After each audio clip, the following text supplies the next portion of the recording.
အားလုံးပဲမင်္ဂလာပါရွှေဘောလုံးသတင်းရနေပြီးကြိုဆိုလိုက်ပါတယ်ကျွန်တော်အခုဒီညအတွက်ဘရာဇီးနဲ့ဂျပန်ကန်မဲ့2026ကမ္ဘာဖလားရဲ့32သင်းရှုံးထွက်အဆင့်ပွဲကိုပြည့်36လေးလုပ်ချင်ပါတယ်အားလုံးလိုက်ပါစီးမြောက်ပေးကြပါအောင်ဗျโอเคဆိုတော့ဒီနှစ်သင်းရပေါ့နော်ထိတိုက်တွေ့ဆုံမှု14ချိန်ရှိခဲ့ပြီးတော့ဘရာဇီးက17ချိန်နိုင်ထားတယ်2ချိန်ကတည်ဂျပန်ကတစ်ချိန်ပြန်နိုင်ထားတယ်ပေါ့နော်အဲ့ဒီချိန်ကတော့အောက်တိုဘာ2025တုန်းကခြေစမ်းပွဲတစ်ပွဲပေါ့နော်ဆိုတော့တွေးဆုံမှုတွေမှာတော့ဘရာဇီးကလုံးဝအပြတ်အသက်ကိုနိုင်နေရဗျာဆိုတော့ဒီနေ့ပွဲမှာလည်းလူအများစုရဲ့ထင်မြင်ချက်ကရောစူပါကွန်ပျူတာရဲ့တွက်ချက်မှုအရာကရောကြတော့ဘရာဇီးကနိုင်ရတော်တော်မြင့်နေတယ်ပေါ့မိနစ်60အတွင်းမှာတည်ကြမဲ့နေထားတော့မရှိဘူးအဲ့လောက်ထိသတ်မှတ်ထားတယ်ပေါ့နော်โอเคပြီးသွားလို့ရှိရင်ဘရာဇီးကကြတော့ formation အနေနဲ့4-3-3ကိုဆော့တယ်ဂျပန်ကကြတော့3-4-2-1ကိုဆော့တယ်ပေါ့နော်ဆိုတော့သူတို့ရဲ့မတူညီတဲ့ကစားကွက်မတူညီတဲ့ကစားဟန်ဒါတွေကလည်းဒီညမှာစောင့်ကြည့်ရမယ့်အနေအထားလေးတွေမှာတော့ရှိရပေါ့နော်ဘရာဇီးကတိုက်စစ်အားတန်တဲ့အသင်း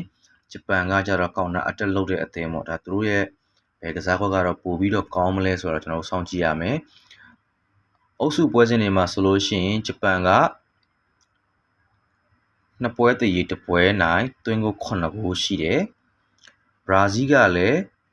နှစ်ပွဲနိုင်တစ်ပွဲတည်မှာသွင်းကို9ဂိုးရှိတယ်ဆိုတော့သွင်းကိုနှုန်းထားချင်းကတော့တူတယ်ပေါ့နော်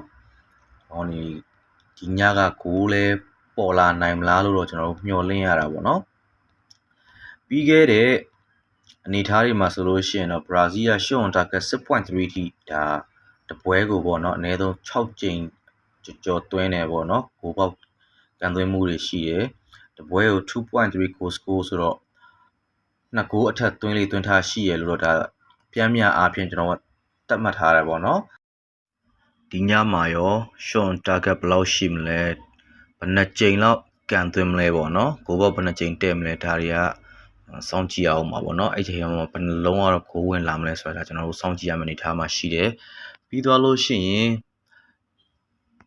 ဒီညမှာတော့ဘရာဇီးဘက်ကရာဖင်ဟာကဒဏ်ရာကြောင့်အနားယူရမယ့်အနေထားရှိသလိုဂျပန်ဘက်ကလည်းကူဘိုကဒူးစစ်ဒဏ်ရာကြောင့်ဒီပွဲကိုလွဲချော်မယ်လို့တော့တင်းတက်ထားတယ်ပေါ့နော်ဆိုတော့ဒီပွဲကမြိုင်လားမမြိုင်လားတော့ကျွန်တော်တို့စောင့်ကြည့်ရမယ်ကြေးအနေနဲ့ဆိုလို့ရှိရင်တော့ကျွန်တော်မြန်မာကြေးမှာဆိုရင်ဘရာဇီးကတစ်လုံး55အနိုင်နဲ့ဂိုးပေါင်းကနှလုံး65အရှုံးပေါ့နော်ဆိုတော့နှလုံး65ရှုံးဆိုတော့ဂိုးအောက်ကိုညော်တဲ့အနေထားမှာတော့ရှိတယ်ပေါ့ဂိုးပေါ်ဖို့ဆိုလို့ရှိရင်ဒီထက်ကြီးကပြင်းရမှာပေါ့နော်ဆိုတော့ကျွန်တော်ကတော့ဂိုးပေါ်ကြိုက်တယ်ဒါမဲ့ဘလို့ထွက်လာမလဲတော့ကျွန်တော်လည်းအတိအကျတော့မပြောနိုင်ဘူးပေါ့နော်အ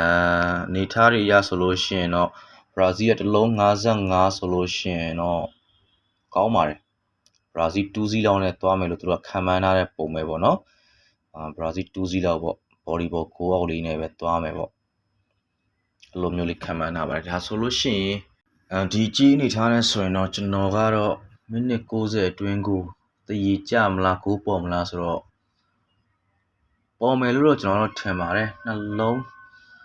ကတော့ easy ကြော်အောင်ဗျာအနည်းဆုံးတော့3လုံးသွင်းမယ်လို့ကျွန်တော်ထင်တယ်မိနစ်60အတွင်း3လုံးသွင်းလိမ့်မယ်ဒီနှစ်သင်းရဲ့ခြေစွမ်းအနေထားရဆိုရင်တော့